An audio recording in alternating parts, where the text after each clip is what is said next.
Welcome to our new channel Daffodils Classes. This is Rani ma'am.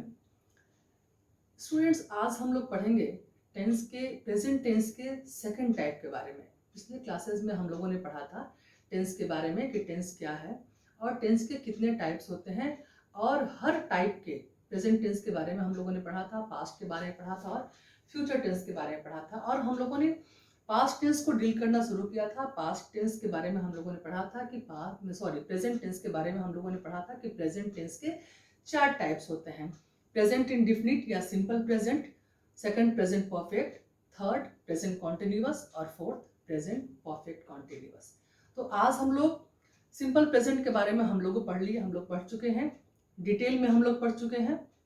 और present tense का जो second type है present perfect, उसके बारे में आज हम लोग पढ़ेंगे. लेकिन उससे पहले आप लोग चैनल को सब्सक्राइब कर दें, लाइक कर दें और चैनल को शेयर भी करें. तो चलिए आज हम लोग पढ़ते हैं प्रेजेंट परफेक्ट टेंस के बारे में कि हम लोग जानेंगे कि प्रेजेंट परफेक्ट टेंस कहते किसे हैं. तो आप लोग ये समझिए कि प्रेजेंट परफेक्ट टेंस जो है वो प्रेजेंट और पास्ट दोनों का मिला हुआ रूप है. ठीक है. इस टेंस को डिफाइन करते हुए हम ये कह सकते हैं कि present perfect tense refers to an action और state which has happened in the past, which has already happened in the past and its effect is still in the present. जो क्रिया, जो काम पास्ट में हो चुका है, ऑलरेडी समाप्त हो चुका है, क्रिया समाप्त हो चुकी है, काम समाप्त हो चुका है, लेकिन उसका प्रभाव, उसका इफेक्ट वर्तमान में बना हुआ है. एज फॉर एग्जाम्पल मैं आप लोगों को दिखाती हूँ. समय की बचत के लिए हमने पहले ही बोर्ड पे काम कर लिया है ताकि वीडियो हमारा बहुत लंबा नहीं हो. तो हम लोग प्रेजेंट टेंस के बारे में पढ़े, हम लोग ये पढ़े टेंस की, प्रेजेंट टेंस के चारों टाइप के बारे में पढ़े. और प्रेजेंट टेंस का एग्जांपल, जैसा कि मैंने आप लोगों को पढ़ाया कि प्रेजेंट टेंस का जो एग्जांपल है जिसमें क्रिया जो है वो पहले समाप्त हो चुकी होती है और उसका असर जो है वो प्रेजेंट में भी बना रहता है. तो हम लोग यहाँ पे देखेंगे कि I have gone to Delhi, मैं दिल्ली जा चुका हूँ. अब यहाँ पे देखिए, दिल्ली जाने का जो काम है वो समाप्त हो चुका है. मैं दिल्ली जा चुका हूँ या मैं दिल्ली गया हूँ, दोनों हो सकता है. तो दिल्ली हो सकता है कि वो साल भर पहले गया हो, 6 महीना पहले गया हो, 1 महीना पहले गया हो, दिल्ली वो गया है या दिल्ली जा चुका है. लेकिन उसकी जो मेमोरी है या वहां जाकर उसने जो कुछ भी देखा, सीखा, जाना, वो अभी भी स्टिल उसके माइंड में प्रेजेंट है, यादें तरोताजा है, एक्सपीरियंस जो है वो अभी भी बना हुआ है. तो इसलिए इसे हम प्रेजेंट परफेक्ट टेंस कहेंगे. और इसका दूसरा एग्जांपल है ही हैज हेल्प मी, उसने मेरी मदद की है. तो ये भी मदद करने का जो काम है ऑलरेडी हो चुका है. ठीक है. और उसके बाद मदद करने के बाद क्या होता है, जो मदद करता है उसको सेटिस्फैक्शन होता है और जो जिसकी मदद करता है वो व्यक्ति ऑब्लाइज्ड होता है. ठीक है. तो ये फीलिंग होती है कि उसने मेरी मदद की है, वो ऑब्लाइज्ड होता है और मदद करने वाला भी काफी सेटिस्फाइड फील करता है. तो उसका असर जो है वो उसकी बात, उस क्रिया के होने के बाद भी काफी देर तक बना रहता है. तो ये भी प्रेजेंट परफेक्ट हुआ. नंबर थर्ड में आइए, Rani ma'am has taught us tense. Suppose हमारा टेंस का ये चैप्टर कंप्लीट हो जाएगा और आपसे कोई पूछेगा भाई तुम्हारा तो टेंस का कॉन्सेप्ट बहुत बढ़िया है, किनसे पढ़े हो, कहाँ से पढ़े हो, और तब आप कहेंगे कि Rani ma'am has taught us tense, Rani ma'am ने हमें टेंस पढ़ाया है. तो ये भी प्रेजेंट परफेक्ट टेंस का एग्जांपल होगा क्योंकि मेरे पढ़ाने की क्रिया उस समय तक खत्म हो चुकी होगी और उसके बाद आपके क्लियर कॉन्सेप्ट को देख करके, जान करके कोई पूछेगा कि भाई तुम किनसे पढ़े हो, और जब आप कहते हैं कि Rani ma'am has taught us tense, तो ये भी प्रेजेंट परफेक्ट टेंस का एग्जांपल होगा. उसके बाद we have done well in the examination, हम लोगों ने एग्जामिनेशन में बहुत अच्छा किया है. यहाँ भी एग्जामिनेशन आपका ओवर हो चुका होता है. ठीक है. लेकिन आपके अंदर एक सेटिस्फैक्शन का भाव रहता है, एक आपके अंदर एक प्लेजर का भाव रहता है कि हमने बहुत अच्छा किया है. ये भाव आपके एग्जामिनेशन के समाप्त होने के बाद भी आपके अंदर बना रहता है. तो ये भी प्रेजेंट परफेक्ट टेंस का एग्जाम्पल हुआ. अब हम लोग हिंदी में ये जानेंगे कि प्रेजेंट परफेक्ट टेंस, कोई भी सेंटेंस है तो वो किस टेंस का है, हम कैसे पहचानेंगे. तो उसको पहचानने के लिए जो हिंदी मीडियम के स्टूडेंट्स हैं वो इस तरह से पहचान सकते हैं कि जब क्रिया के अंत में, जिस हिंदी क्रिया के अंत में या किसी भी वर्ब के साथ चुका है, चुकी है, चुके हैं, अथवा या है, ई है, ये है लगा रहे, तब हम उस सेंटेंस को प्रेजेंट परफेक्ट टेंस कहेंगे। जैसे राम खा चुका है, वह पढ़ चुका है, वह दिल्ली जा चुका है, या मैंने पढ़ा है, मैंने खाया है। तो इस तरह के जो सेंटेंस होते हैं वो प्रेजेंट परफेक्ट टेंस के सेंटेंस कहलाते हैं। और जब हम उनको जब ट्रांसलेट करेंगे या हम उनको पहचानेंगे कैसे, अगर इंग्लिश में मान लीजिए कि कोई सेंटेंस दिया हुआ है, I had gone to Delhi, examination में ऐसे भी आता है कि आपको सेंटेंस दे दिया जाएगा और कहा जाएगा कि ये आइडेंटिफाई करो कि ये जो सेंटेंस है ये किस टेंस का है। तो आप कैसे आइडेंटिफाई करोगे? एक तो ये तरीका मैंने बताया कि वर्क अब फिनिश हो चुका है और उसका इफेक्ट बना हुआ है, लेकिन ये इससे बहुत ज्यादा पहचानने में आपको सुविधा नहीं मिलेगी स्टार्टिंग में। तो आप कैसे पहचानिएगा? इसके स्ट्रक्चर से पहचानिएगा। इसका स्ट्रक्चर क्या है? Subject plus has had plus V3 और प्लस अगर ऑब्जेक्ट है तो ऑब्जेक्ट। तो जिस भी सेंटेंस में आप देखेंगे कि सब्जेक्ट यहाँ पे क्या हो गया? आई हो गया, और आई के साथ क्या लगता है? आई के साथ हैज नहीं लगता है, आई के साथ हैज नहीं लगता है, तो हमने आई के साथ क्या लगाया है? यहाँ पे हैव लगाया है। और गॉन क्या है? वर्ब का थर्ड फॉर्म है, गो वेंट गॉन, और ये दिल्ली हो गया ऑब्जेक्ट। तो इस तरह से हम ये पहचान लिए कि भाई ये सेंटेंस में सब्जेक्ट लगा हुआ है और उसके बाद हैज है लगा हुआ है, ऑक्सिलरी वर्ब है हैज और हैव। इसके बारे में भी हम आप लोग को पढ़ाएंगे कि कहाँ कहाँ किसके साथ क्या ऑक्सिलरी वर्ब लगता है। और प्लस इसके बाद वर्ब का थर्ड फॉर्म है। प्रेजेंट परफेक्ट में आप लोग एक चीज याद रखिएगा, इसमें हमेशा वर्ब के साथ वर्ब का थर्ड फॉर्म लगा होता है। तो यहाँ पे थर्ड फॉर्म क्या है वर्ब का? Gone, go went gone. तो इस तरह से हम ये पहचान लेंगे कि यहाँ पे सब्जेक्ट है, हैव है, V3 है और उसके बाद ऑब्जेक्ट है, यानी कि डेफिनेटली ये जो सेंटेंस है ये प्रेजेंट परफेक्ट टेंस का होगा। और दूसरे शब्दों में जो हिंदी मीडियम के स्टूडेंट्स हैं जो अगर ट्रांसलेशन करते हैं, ट्रांसलेट करते हैं, तो वो अगर उनको ट्रांसलेट करना होगा तो कैसे करेंगे?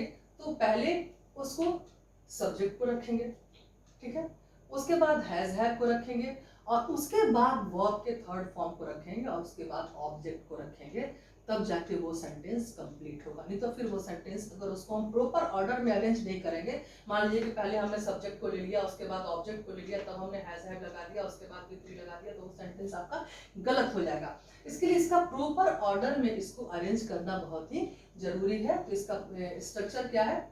Subject plus has have plus V3 plus object. इसको आप लोग याद रखिएगा, तो आप लोग को पहचानने में बहुत ही सहूलियत होगी। अब हम लोग पढ़ेंगे टेंस के थर्ड टाइप के बारे में, प्रेजेंट कॉन्टिन्यूअस टेंस। अभी प्रेजेंट कॉन्टिन्यूअस टेंस को डिफाइन करते हुए हम कह सकते हैं कि present continuous tense refers to an action और state that is happening in the present. जो वर्तमान में जो क्रिया हो रही है, जो काम प्रेजेंट समय में हो रहा है, उसको हम लोग प्रेजेंट कॉन्टिन्यूअस कहते हैं। ये भी बहुत ही सिंपल है, वेरी सिंपल इट इज। क्रिया हो रही है, जैसे आई एम गोइंग, मैं जा रहा हूं, आई एम टीचिंग, मैं पढ़ा रही हूँ, ठीक है। तो ये क्रिया अभी एट प्रेजेंट हो रही है, इसलिए इसको हम कहेंगे प्रेजेंट कॉन्टिन्यूअस टेंस। कंटिन्यूअस नाम से ही तुमको क्लियर हो जाएगा, कॉन्टिन्यूअस मतलब कोई कोई काम जो है वो कंटिन्यू है, जारी है, ठीक है। इसका भी एग्जाम्पल है, आई एम रीडिंग, मैं पढ़ रहा हूँ। It is raining cats and dogs. Cats and dogs जो है वो फ्रेज है जिसका मतलब होता है, रेनिंग कैट्स एंड डॉग का मतलब कि मूसलाधार बारिश होना। Rain heavily is called raining cats and dogs. अभी बरसात का मौसम है तो इसलिए मैंने एग्जांपल ले दिया है। It is raining cats and dogs मतलब काफी तेज बारिश हो रही है। तो इट हो गया आपका सब्जेक्ट, इज उसके साथ लगा। इसका स्ट्रक्चर मैं पढ़ाऊंगी, पहले एग्जांपल देख लीजिए। उसके बाद थर्ड है, they are doing their work, वे लोग अपना काम कर रहे हैं। तो ये भी प्रेजेंट कॉन्टिन्यूअस टेंस का एग्जांपल है, क्योंकि वे लोग अपना काम कर रहे हैं, अभी काम समाप्त नहीं हुआ है, हो रहा है। उसके बाद आपका एग्जांपल है, माय मॉम इज कुकिंग, मेरी माँ कुक कर रही है, खाना बना रही है। तो ये भी प्रेजेंट कॉन्टिन्यूअस टेंस का एग्जांपल है कि खाना बनाने का जो काम है वो फिनिश नहीं हुआ है, अभी चल रहा है, मेरी माँ कुकिंग कर रही है, खाना बना रही है। ये भी प्रेजेंट कॉन्टिन्यूअस टेंस का एग्जांपल है।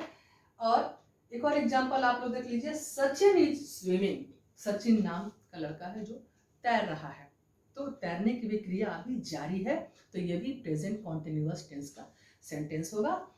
अब हम लोग पढ़ेंगे इसके स्ट्रक्चर के बारे में। पहले आप लोग हिंदी में कैसे पहचानिएगा, कोई आपको सेंटेंस दे दिया जाएगा और कहा जाएगा कि इसको पहचानिए कि ये किस टेंस का सेंटेंस है। तो जब भी जिस हिंदी क्रिया के अंत में जब भी क्रिया के साथ रहा है, रही है, रहे हैं लगा रहे, तो आप लोग ये समझिएगा कि ये सेंटेंस जो है, ये वाक्य जो है वो प्रेजेंट कॉन्टिन्यूअस टेंस का वाक्य है। कोई भी काम अभी जारी है, हो रहा है, वो जा रहा है, वो खा रहा है, वो सो रहा है, वो पढ़ रहा है, कुछ भी, तो यहाँ पे क्रिया के साथ क्या लगा रहता है, क्रिया के अंत में क्या लगा रहता है, रहा है, रही है, रहे हैं। क्लियर है। और इसका स्ट्रक्चर कैसे होता है, सब्जेक्ट को हम लोग पहले रखेंगे क्योंकि वो काम को करने वाला होता है। और उसके बाद हम क्या लगाते हैं, यहाँ एक चीज मेन आप लोग मुख्य रूप से देखिएगा कि इज, आर, एम लगा होता है सब्जेक्ट के साथ, और उसके बाद वर्ब होता है और वर्ब में आईएनजी लगा रहता है, जिसको V4 भी कहते हैं और present participle form of verb भी कहते हैं। तो ये स्ट्रक्चर आप लोग याद रखिएगा, नोट भी आप लोग कर सकते हैं। Subject plus is, are, am, तीनों में से कोई एक लगेगा सब्जेक्ट के अनुसार, क्योंकि अलग अलग सब्जेक्ट के साथ अलग अलग ऑक्सिलियरी वर्ब का इस्तेमाल होता है। ये भी ऑक्सिलियरी वर्ब है, जिसको हिंदी में कहते हैं सहायक क्रिया। क्रिया दो तरह की होती है, एक मुख्य क्रिया और एक सहायक क्रिया, एक मेन वर्ब और एक ऑक्सिलियरी वर्ब। ऑक्सिलियरी वर्ब को हम लोग हेल्पिंग वर्ब भी कहते हैं और हिंदी में सहायक क्रिया कहते हैं।